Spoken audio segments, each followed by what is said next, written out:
번쩍번쩍하여 빛이 그 사방에 비추고 그 불 가운데 단쇠 같은 것이 나타나 보이고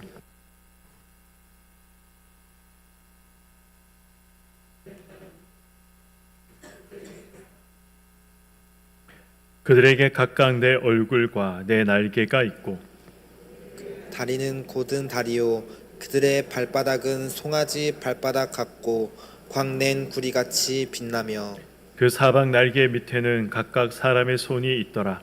그 내 생물의 얼굴과 날개가 이러하니 날개는 다 서로 연하였으며 갈 때에는 돌이키지 아니하고 일제히 앞으로 곧게 행하며 그 얼굴들의 모양은 넷의 앞은 사람의 얼굴이요 넷의 오른쪽은 사자의 얼굴이요 넷의 왼쪽은 소의 얼굴이요 넷의 뒤는 독수리의 얼굴이니 그 얼굴은 그러하며 그 날개는 들어 펴서 각기 둘씩 서로 연하였고 또 둘은 몸을 가렸으며 영이 어떤 쪽으로 가면 그 생물들도 그대로 가되 돌이키지 아니하고 일제히 앞으로 곧게 행하며 또 생물들의 모양은 타는 숯불과 횃불 모양 같은데 그 불이 그 생물 사이에서 오르락내리락하며 그 불은 광채가 있고 그 가운데에서는 번개가 나며 함께요. 그 생물들은 번개 모양같이 왕래하더라. 아멘.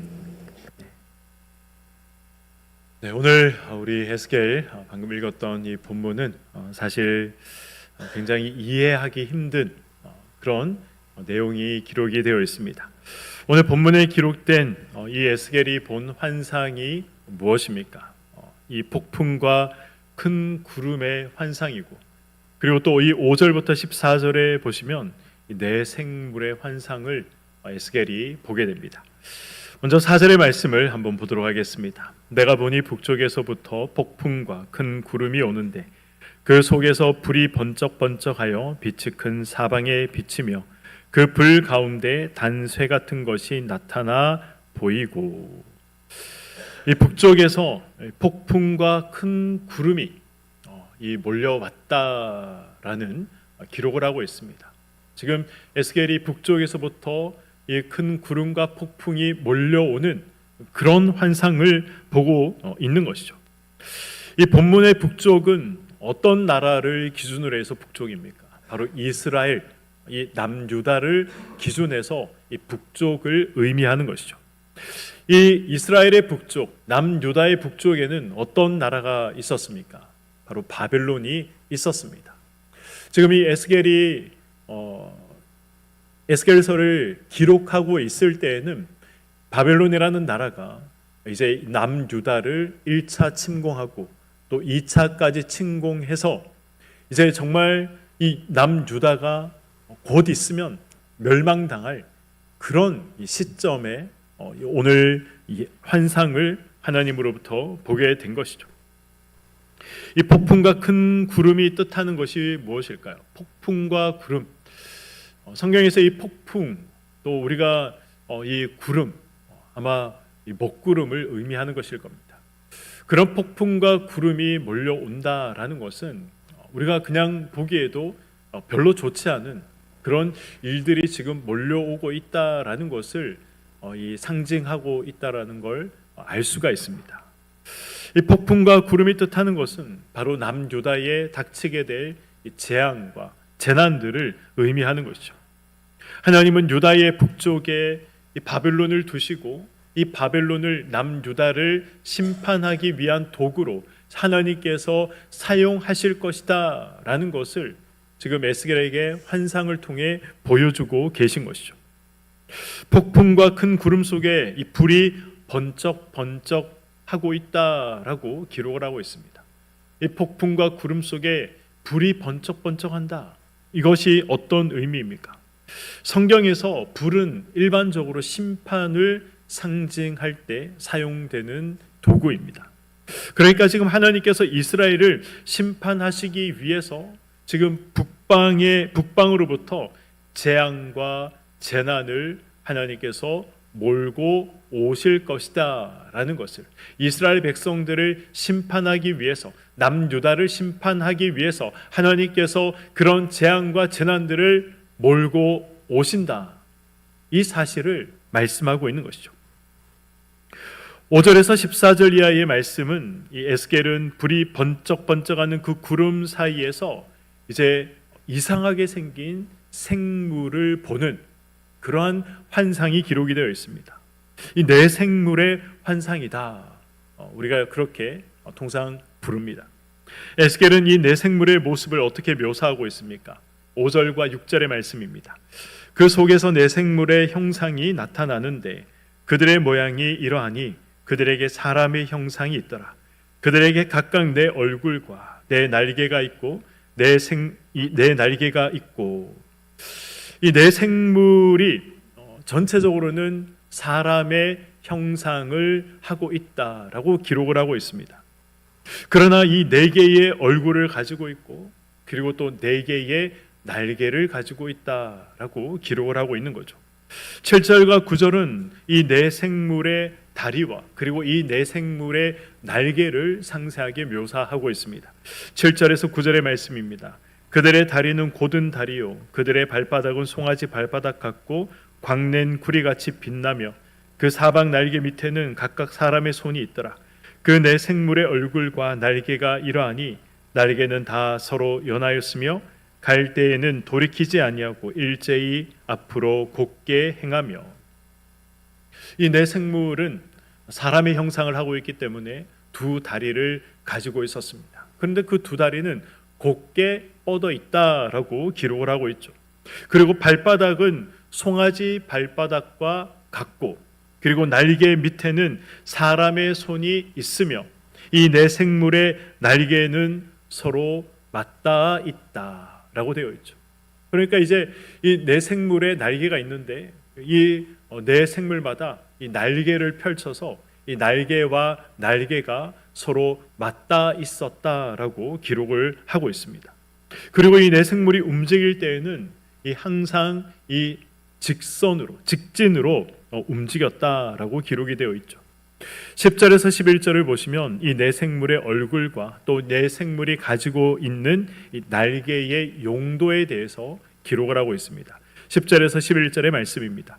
그 얼굴들의 모양은 넷의 앞은 사람의 얼굴이요 넷의 오른쪽은 사자의 얼굴이요 넷의 왼쪽은 소의 얼굴이요 넷의 뒤는 독수리의 얼굴이니 그 얼굴은 그러하며 그 날개는 들어 펴서 각기 둘씩 서로 연하였고 또 둘은 몸을 가렸으며, 각각 이 네 생물은 네 개의 날개를 가지고 있고 네 개의 얼굴을 가지고 있었습니다. 네 날개 중에 두 날개는 서로 펼쳐져서 연하여 있다, 서로 붙어 있다라고 되어 있는데 이 두 날개는 이들이 나는데 사용을 했습니다. 그리고 둘은 이 두 날개는 또 어떻게 사용되고 있다고 합니까? 자기 몸을 가리는데 사용되고 있다라고 기록을 하고 있습니다. 얼굴은 어떤 모양입니까? 앞은 사람의 얼굴이고 오른쪽은 사자의 얼굴이고 왼쪽은 소의 얼굴이고 그리고 뒤에 있는 얼굴은 독수리의 얼굴을 하고 있다라고 기록을 하고 있는 거죠. 성경은 성경대로 해석해야 한다. 말씀을 말씀대로 풀어야 한다라는 말이 있습니다. 특별히 이런 환상을 우리가 해석할 때는 더더욱 우리가 말씀대로 이런 환상의 의미가 무엇이고 내용이 무엇인가에 대해서 말씀대로 우리가 풀어낼 필요가 있습니다.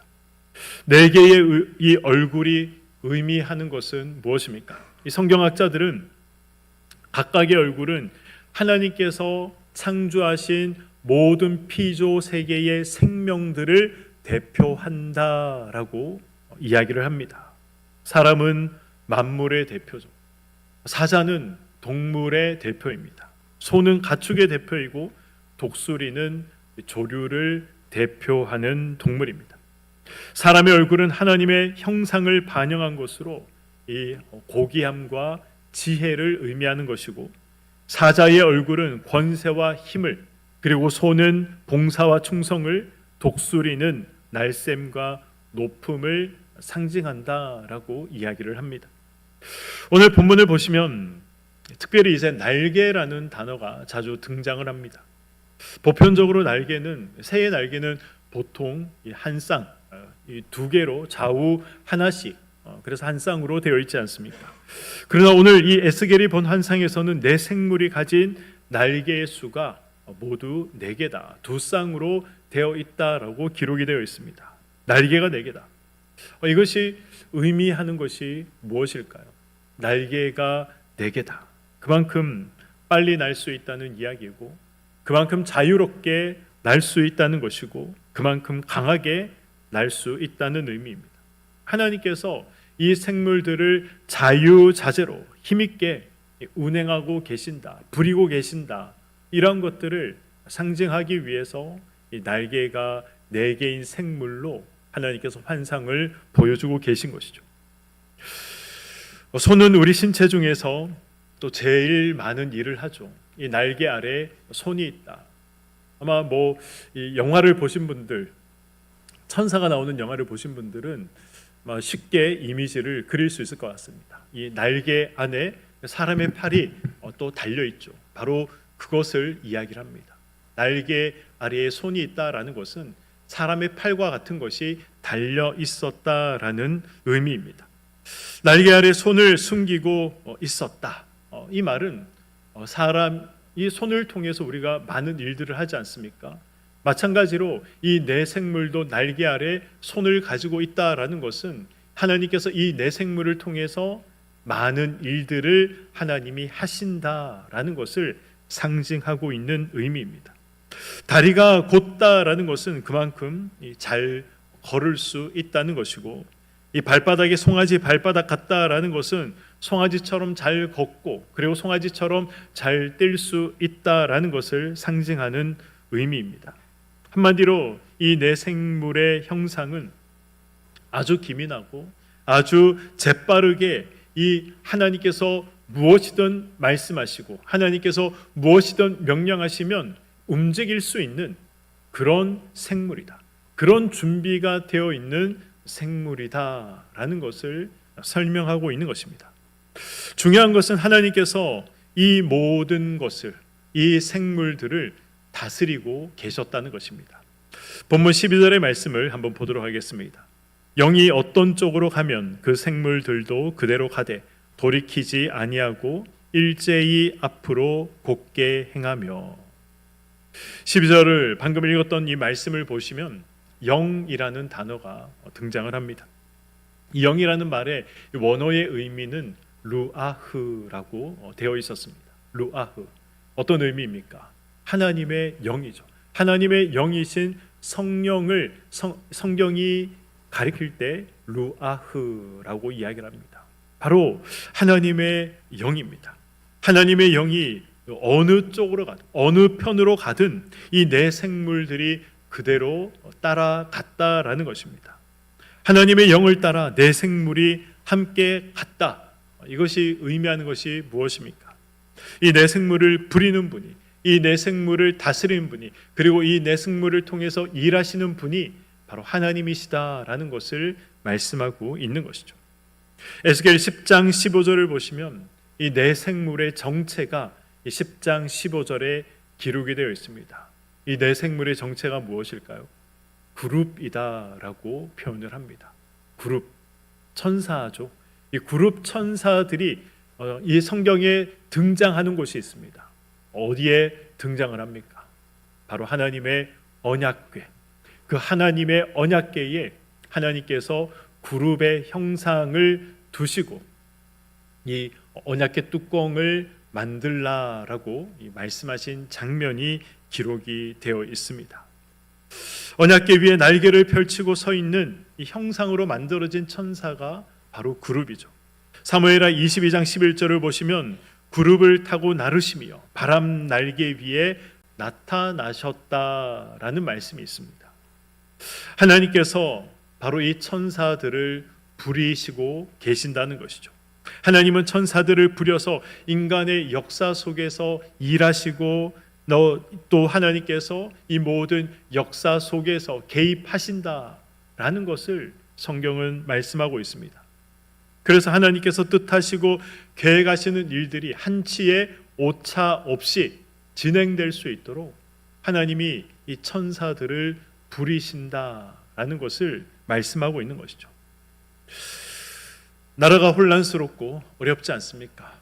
저뿐만 아니라 대한민국의 국민이라면 지금 이러한 상황들 때문에 가슴 아파하고, 그리고 또 이러한 상황들을 보면서 많이 염려하고 계시리라 생각을 합니다. 저 또한 하루에도 수십 번씩 이 상황을 하나님께서 어떻게 해결해 주실까, 이 상황을 어떻게 해결하는 것이 또 다음 세대를 위해서, 그리고 우리 나라를 위해서 가장 좋은 해결책인가, 이러한 염려와 고민들을 하루에도 수없이 많이 하는 것 같습니다.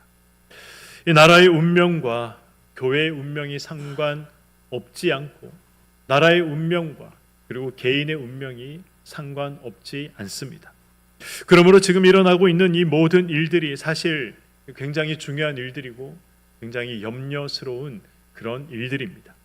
그럼에도 한 가지 확신할 수 있는 것은 하나님께서는 한치의 오차 없이 하나님은 하나님의 일들을 해나가고 계신다는 사실입니다.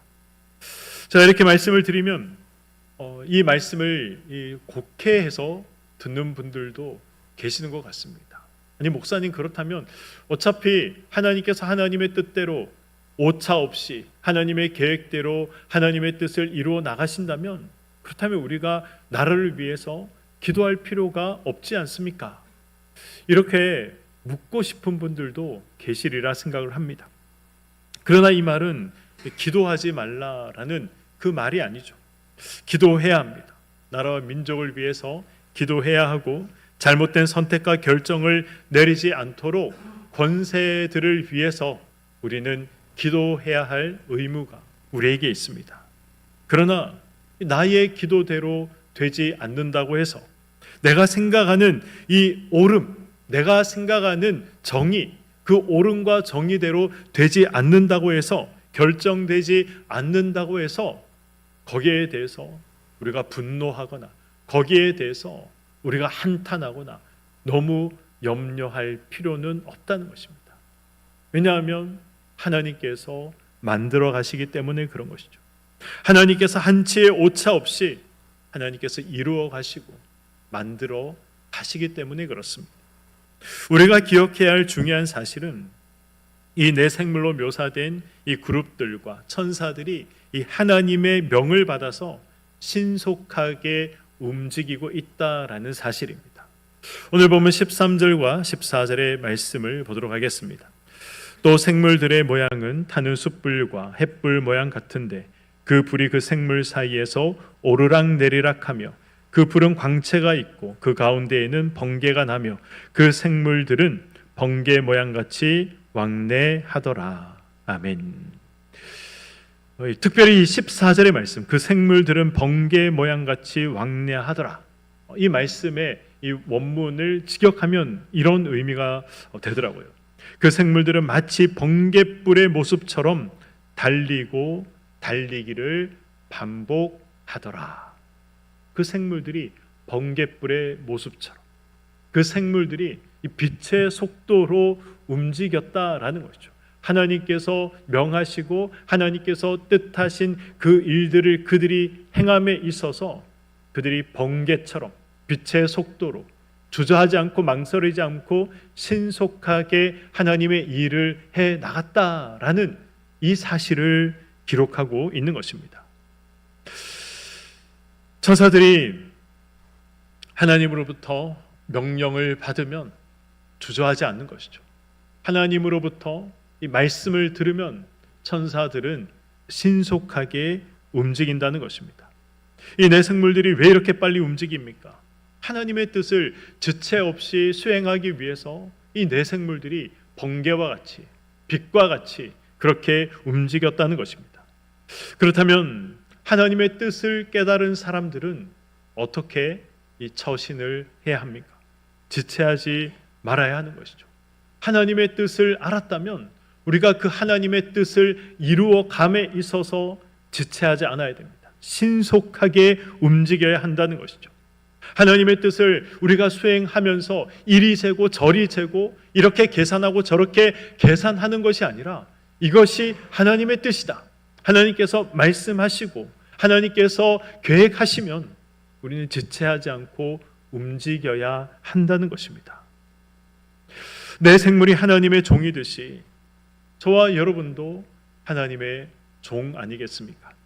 우리는 하나님께서 하나님의 영광을 위해서 지은 피조물들입니다. 그리고 하나님의 뜻을 수행하도록 만민 가운데 구별하여 불러낸 자들입니다. 그러므로 우리도 이 내 생물처럼 하나님의 뜻을 깨달았다면, 하나님께서 원하시는 것이 무엇인가를 우리가 알았다면 우리는 지체하지 않아야 하는 것입니다. 신속하게 빠르게 하나님께서 원하시는 일들을 감당하고 수행해야 한다라는 것을 말씀하고 있는 것이죠. 에스겔은 하나님께서 원하시는 것이 무엇인지 알았습니다. 하나님께서 자신에게 무엇을 요구하시고 하나님께서 자신에게 무엇을 말씀하셨는지 알았습니다. 그리고 오늘 본문에는 나오지 않지만 이제 앞으로 살펴보게 될 이제 에스겔들의 기이한 행동들이 에스겔서를 보면 기록이 되어 있습니다. 하나님께서 원하신 일들, 하나님께서 뜻하신 일들, 그러한 것들을 이제 이스라엘 백성들에게 말하기 위해서 그는 지체하지 않았습니다. 부끄러움을 무릅쓰고 기이한 일들을, 기이한 행동들을 하기 시작하는 장면들을 우리가 앞으로 보게 될 것입니다.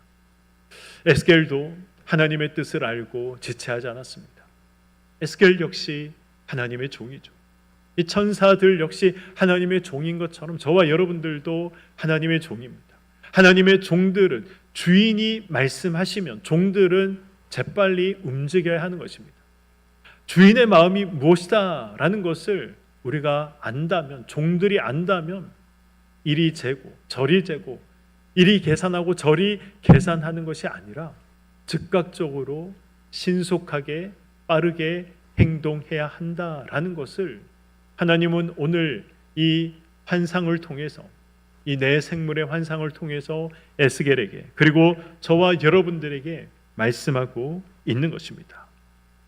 포로 중에 낙담에 있는 에스겔에게 이러한 환상은 어떤 의미로 다가왔을까요?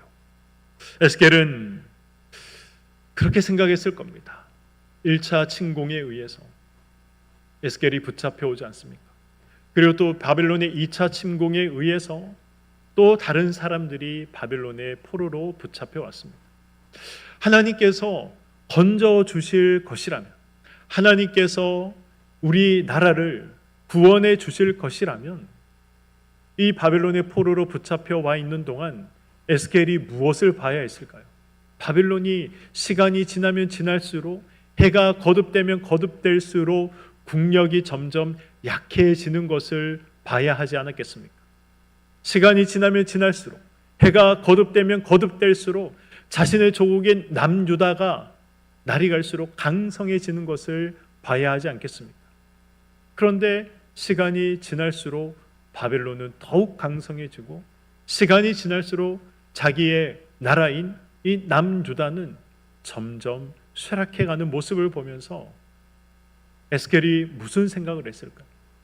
저와 여러분이 만약 그 자리에 있었다면, 포로로 끌려가서 그런 강성해지는 바벨론을 보고 점점 쇠약해지는 자신의 나라를 보면서 무슨 생각을 했겠습니까? 하나님께서 침묵하고 계신다. 하나님께서 우리의 아픔과 하나님의 백성들의 이 고통과 고난에 하나님은 이제 더 이상 관심이 없으시다. 무관심하다. 하나님께서 이 이스라엘 백성들의 역사에 전혀 개입하지 아니하시고 상관하지 아니하신다. 그런 생각들 하지 않았겠습니까? 제가 만약 에스겔이었다면 저는 그런 생각을 했을 것 같습니다. 아니, 우리가 하나님의 백성들이고 하나님의 선민이라고 이야기를 하는데 하나님께서는 우리를 생각지 아니하시는구나. 하나님이 우리를 버리셨구나. 하나님이 우리의 역사 가운데 더 이상 개입하지 않는구나. 그런 생각들 에스겔도 분명했을 것입니다. 그런데 갑자기 이 번개처럼 움직이는 내 생물의 환상을 보여주시면서 하나님께서는 침묵하고 계신 것이 아니라 지금 하나님께서 일하고 계시기 때문에 너희들이 그런 어려움을 당하고 있는 것이다. 하나님은 그러나 신속하게 재빠르게 그리고 끊임없이 이스라엘 백성들의 역사 속에서 함께하고 계시고 세상의 역사를 다스리고 계신다라는 이러한 사실들을 에스겔은 이 환상을 통해서 발견하게 되는 것이죠. 실망하고 낙담해 있는 에스겔에게 하나님께서 이 모든 것의 주인이시다. 하나님이 역사를 다스리는 분이다. 이 사실을 이 환상을 통해 말씀하고 계셨던 것입니다. 에스겔이 받은 충격, 에스겔이 받은 감동, 그것이 상상이 되십니까? 에스겔은 자기 인생은 끝났다라고 생각했고 이스라엘 민족의 역사도 이제 끝장났다라고 그렇게 생각을 했습니다. 그런 생각 가운데 오늘 자기 앞에 하나님께서 환상을 보여주시면서 그것이 아니다라고 말씀하고 있는 것이죠. 하나님은 시리에 빠져있는 에스겔을 일으켜 세워주셨습니다. 이것이 하나님께서 일하시는 방법이죠. 우리가 이제 모든 것이 끝났다. 이제 더 이상 기댈 곳도 없고 기대할 것도 없다라고 생각할 때 하나님은 우리에게 찾아오셔서 일으켜 세워주시는 것입니다. 혹시 에스겔과 같이 이제 희망이 없다, 다 끝났다 그렇게 생각하는 분이 계십니까? 에스겔이 사로잡힌 자 중에 그들과 함께 있으면서 고난과 고통을 당했듯이 우리 역시 사로잡힌 자 중에 사방 어느 곳을 보더라도 다 막혀 있어 아무것도 기댈 수 있는 또 기대할 수 있는 것이 이제 더 이상 없다라고 그렇게 스스로 자포자기한 분들이 계십니까? 그렇다면 절대로 낙심하지 마시기 바랍니다. 하나님은 우리를 방치하는 분이 아니십니다. 우리의 이 삶의 정황을 하나님께서 모르고 계시거나 무시하고 계시는 분이 아님을 저는 말씀을 통해서 다시 한번 깨닫게 되었고, 그래서 다시 한번 저의 마음을 새롭게 하며 하나님을 붙잡는 그런 개인적인 시간을 저는 가지기도 했습니다. 우리를 둘러싸고 있는 이 역사나 환경이 아무리 캄캄하다 할지라도 하나님은 우리의 삶 가운데, 우리의 역사 가운데 여전히 개입하고 계십니다. 그래서 우리는 여전히 하나님을 기대할 수 있는 것입니다. 그래서 우리는 우리의 삶이 끝났다라고 생각하는 그 순간이 우리에게 찾아온다 할지라도 우리의 삶을 포기하지 말아야 하는 이유는, 우리는 그렇게 생각할 수 있지만 하나님은 아니다. 나는 여전히 개입하고 있고 나는 여전히 내 삶의 주인으로, 세상의 주인으로 너의 삶을, 세상을 만들어가고 있다, 이끌어가고 있다 라고 하나님께서 말씀하고 계신 것입니다. 오늘 말씀을 맺도록 하겠습니다. 에스겔은 아주 젊은 나이에 포로로 끌려갔습니다. 그리고 이 타향에서 포로 생활을 하면서 외롭고 괴로운 그런 날들을 보내고 있었습니다. 내일에 대한 꿈과 희망이 꺾여버린 채 에스겔은 살아가고 있었습니다. 하나님은 이 에스겔의 환상을 보여주시고 말씀을 가지고 그에게 나타나셨습니다. 하나님을 만나면 절망 중에도 우리가 일어설 수 있게 되는 것입니다. 하나님을 만나면, 하나님의 말씀을 접하면, 하나님의 음성을 들으면 우리는 기대할 수 없는 중에도 기대할 수 있게 되는 것입니다. 암울한 환경만 우리가 쳐다보지 않기를 원합니다. 하나님께서 보여주시는 환상과 이 말씀을 보기에 우리가 집중하기를 원합니다. 문제만 바라보면 나오는 것은 한숨이고 보이는 것은 절망스러운 이 상황밖에 보이지 않습니다. 그러나 하나님께 집중하는 자는 희망과 소망을 가지게 되는 것이죠. 내일을 기대할 수 있게 되는 것입니다. 그래서 하나님, 저에게 하나님의 일을 맡겨 주시옵소서. 하나님의 도구로 사용하여 주시옵소서. 이런 고백을 우리가 할 수 있게 되는 것이죠. 하나님은 오늘 에스겔에게 그렇게 나타나셨고 에스겔에게 그렇게 역사하고 계십니다. 여러분이 사로잡힌 자 가운데 혹시 계십니까? 소망이 없는 답답한 삶, 미래가 보이지 않는 그런 답답한 삶을 살아가고 계십니까? 그 상황을 벗어나고자 우리가 발버둥만 칠 것이 아니라 하나님의 비전을 보고 말씀 듣기를 갈망하는 자가 되기를 간절히 소망합니다. 하나님의 뜻을 즉각적으로 순종하여 행하는 자들이 되기를 소망합니다. 그때 환상은 환상으로 끝나는 것이 아니라 현실이 되는 것입니다. 말씀은 성경에만 기록된 글이 아니라 내 삶에 역사하는 힘이 되는 것입니다. 오늘 에스겔은 이 환상을 환상으로만 보지 않았습니다. 즉각적으로 그는 하나님의 이 말씀을, 환상을 보고 듣고 깨달아서 순종의 삶을 살았습니다. 아무런 희망과 기대가 없는 이스라엘 백성들에게 하나님의 뜻을 전하면서 하나님의 마음을 깨닫게 하고 그들에게 희망과 소망과 기대를 주는 하나님의 도구로 하나님은 에스겔을 사용하셨습니다. 저와 여러분도 이런 쓰임받는 인생들이 되기를 소망합니다. 하나님의 말씀을 우리가 듣기에 집중하고 알기에 집중하고 하나님의 말씀대로 행하기에 우리가 힘을 쏟아서 우리의 삶 가운데 하나님의 역사가 드러나고 나타나서 많은 사람들에게 증거할 수 있고 그리고 우리의 삶 역시 하나님을 체험하고 경험하는 삶이 되시기를 주님의 이름으로 간절히 축원드립니다. 아멘.